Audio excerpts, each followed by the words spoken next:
स्वतंत्रता दिवस किसी भी देश के लिए खुशी का दिन होता है। इस दिन पर देश का हर नागरिक देश के आजाद होने का जश्न मनाता है। आप सब जानते हैं कि भारत 15 अगस्त को अंग्रेजों से आजाद हुआ था, लेकिन क्या आपको पता है कि देश आजाद 1947 में नहीं हुआ था।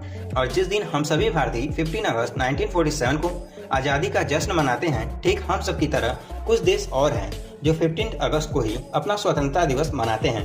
आज की इस वीडियो में हम आपको यही बताने वाले हैं कि ऐसे कौन से देश हैं जो 15 अगस्त को ही अपना स्वतंत्रता दिवस मनाते हैं। साथ ही साथ हम सभी को आजादी कैसे मिली इसे भी जानेंगे या देखेंगे।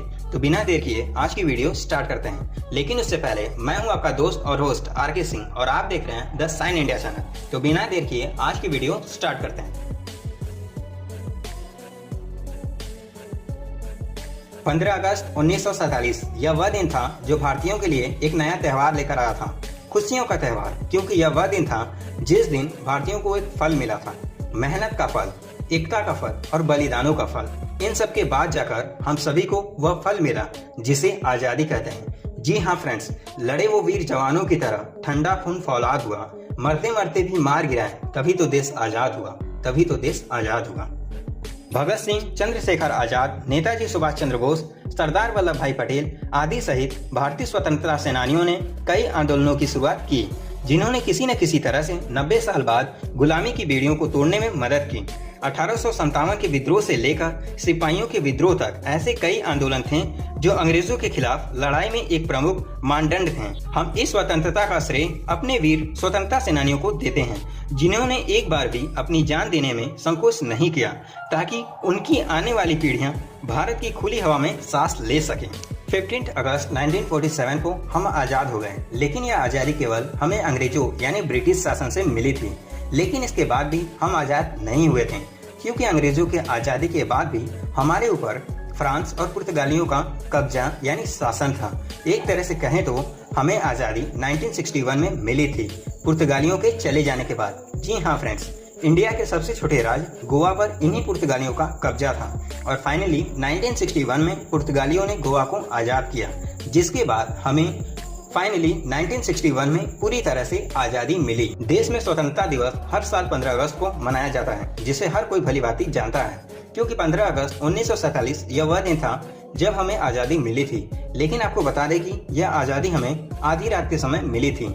आजादी से पहले हम अखंड भारत थे, यानी कहने का अर्थ है कि उस टाइम पर भारत से पाकिस्तान अलग नहीं हुआ था और ना ही पाकिस्तान से पूर्वी पाकिस्तान अलग हुआ था, जिसे इस टाइम पर दुनिया उस देश को बांग्लादेश के नाम से जानती है। अब क्योंकि आजादी से पहले हम सभी अखंड भारत थे, इसलिए 1929 में लाहौर में भारतीय राष्ट्रीय कांग्रेस अधिवेशन हुआ, जिसमें भारत ने पूर्ण स्वराज की घोषणा की थी।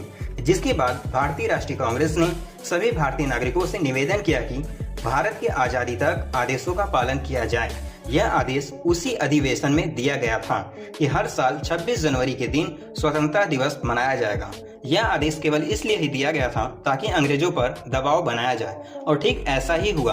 सभी भारतीयों ने एक साथ मिलजुल कर 1930 से लेकर 1947 तक 26 जनवरी को ही भारत में स्वतंत्रता दिवस के रूप में मनाया करते थे। उस समय भारत में यूके के लॉर्ड माउंटबेटन का शासन था। यह वही व्यक्ति थे जिन्होंने भारतीयों के लगातार दबाव बनाने के कारण निजी तौर पर भारत की आजादी के लिए 15 अगस्त का दिन तय किए थे, क्योंकि इस दिन को वह अपने कार्यकाल के लिए बहुत सौभाग्यशाली मानते थे। और इसके अलावा एक और खास वजह भी थी, और वह वजह यह थी कि दूसरे विश्व युद्ध के दौरान 15 अगस्त 1945 के ही दिन जापान की सेना ने ब्रिटेन के सामने आत्मसमर्पण कर दिया था। जी हाँ फ्रेंड्स, बिल्कुल वैसे ही जैसे 1971 में पाकिस्तान ने भारत के सामने आत्मसमर्पण किया था। आई होप कि आप इसे समझे होंगे कि आत्मसमर्पण का क्या अर्थ होता है। आपको बता दें कि भारत देश को आज़ादी 3 जून 1947 में ही मिलने वाली थी, लेकिन जैसा कि आपने पीछे देखा कि लॉर्ड माउंटबेटन ने 15 अगस्त को ही भारत को आज़ाद करने वाले थे। लेकिन इस दिन को लेकर देश भर के ज्योतिषियों में आक्रोश पैदा हो गया था, क्योंकि ज्योतिषियों के गणना के अनुसार 15 अगस्त 1947 का दिन अशुभ और अमंगलकारी था, इसलिए विकल्प के तौर पर दूसरी तारीख भी दी गई थी। लेकिन माउंटबेटन तो माउंटबेटन ही थे। अब उन्हें भारत की संस्कृति का कहाँ कुछ पता होगा कि अशुभ और अमंगलकारी नाम की भी कोई चीज होती है। वो तो भाई अपने हट में, क्योंकि उनके लिए 15 अगस्त जो कि सौभाग्यशाली दिन था। जैसा कि आपने पीछे देखा, लॉर्ड माउंटबेटन अपने ही हट में थे कि भारत को आजादी 15 अगस्त के दिन दी जाएगी। अब भाई उन्हीं का शासन था भारत पर, तो उनकी भी बात माननी पड़ेगी और भारतीय होने के कारण भारतीय ज्योतिषियों की भी बात माननी पड़ेगी। तब इस समस्या को दूर करने के लिए एक रास्ता निकाला गया, जिसमें यह सुझाव दिया गया कि 14 और 15 अगस्त की मध्य रात्रि का समय सबसे सही समय होगा, क्योंकि इंग्लिश टाइम के अनुसार रात 12 बजे के बाद अगला दिन स्टार्ट हो जाता है और वही हिंदी गणना के अनुसार नए दिन का आरंभ सूर्योदय के साथ यानी सूर्य के उगने के समय होता है। जहां आप कह सकते हो कि इंग्लिश समय के अनुसार देश आजाद 15 अगस्त को हुआ था और वही हिंदी समय के अनुसार देश 14 अगस्त को आजाद हुआ था। लेकिन अब क्योंकि आजादी के समय लॉर्ड माउंटबेटन शासक थे, इसलिए देश की आजादी 15 अगस्त 1947 को मनाया जाता है। आइए देखते हैं कि वो कौन कौन से देश हैं जो 15 अगस्त के दिन ही अपना स्वतंत्रता दिवस मनाते हैं। Number 1, Bahrain. भारत की तरह बहरीन भी 15 अगस्त को स्वतंत्रता दिवस मनाता है, लेकिन दोनों देशों में साल का फर्क है। जहां भारत 1947 में आजाद हुआ था, वही बहरीन 1971 में अंग्रेजों की गिरफ्त से आजाद हुआ था। बहरीन 33 द्वीपों का एक द्वीप समूह है। बहरीन एक ब्रिटिश संरक्षक देश था। 15 अगस्त 1971 को बहरीन ने यूनाइटेड किंगडम से स्वतंत्रता प्राप्त की थी। बहरीन में हर साल 16 दिसंबर को राष्ट्रीय दिवस भी मनाया जाता है। इस मौके पर पूरे देश में अवकाश रहता है। Number 2, the democratic Republic of Congo. Congo Africa महाद्वीप के बीच में बसा एक डेमोक्रेटिक देश है। कॉन्गो 15 अगस्त 1960 में आजाद हुआ था। कॉन्गो 1880 से लेकर 1960 तक फ्रांस का गुलाम था। यह देश क्षेत्रफल की दृष्टि से अफ्रीका का तीसरा सबसे बड़ा देश है। नंबर 3, नॉर्थ कोरिया और साउथ कोरिया। नॉर्थ कोरिया और साउथ कोरिया दोनों ही देश 15 अगस्त को स्वतंत्रता दिवस मनाते हैं। इस दिन दोनों देश जापान की गुलामी से मुक्त हुए थे।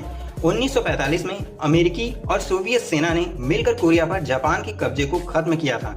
इसके बाद 1948 में कोरिया में नॉर्थ कोरिया और साउथ कोरिया में विभाजित हो गया। नंबर 4, लिकनस्टीन। लिकनस्टीन दुनिया के सबसे छोटे देशों में से एक है। 15 अगस्त 1940 को लिकनस्टीन अपना स्वतंत्रता दिवस मनाता है।